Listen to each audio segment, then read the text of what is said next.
شروع اللہ کے نام سے جو بڑا مہربان نہایت رحم والا ہے۔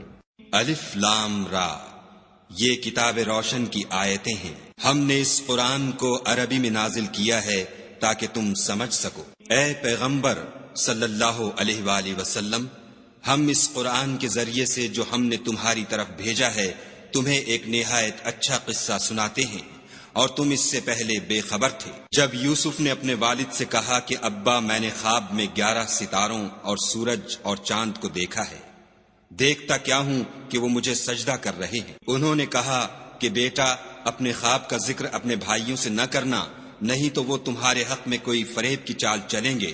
کچھ شک نہیں کہ شیطان انسان کا کھلا دشمن ہے، اور اسی طرح خدا تمہیں برگزیدہ و ممتاز کرے گا اور خواب کی باتوں کی تعبیر کا علم سکھائے گا، اور جس طرح اس نے اپنی نعمت پہلے تمہارے دادا پردادا ابراہیم اور اسحاق پر پوری کی تھی، اسی طرح تم پر اور اولاد یعقوب پر پوری کرے گا۔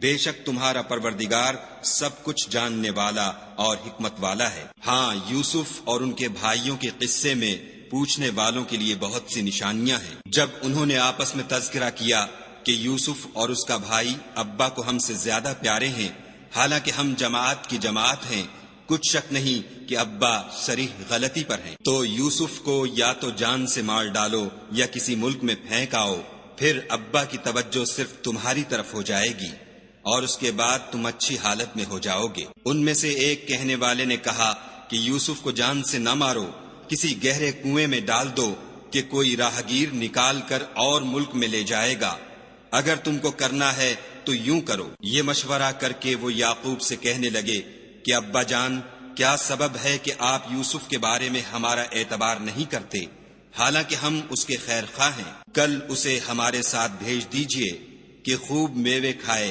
اور کھیلے کودے، ہم اس کے نگہبان ہیں۔ انہوں نے کہا کہ یہ امر مجھے غمناک کیے دیتا ہے کہ تم اسے لے جاؤ، یعنی وہ مجھ سے جدا ہو جائے، اور مجھے یہ بھی خوف ہے کہ تم کھیل میں اس سے غافل ہو جاؤ اور اسے بھیڑیا کھا جائے۔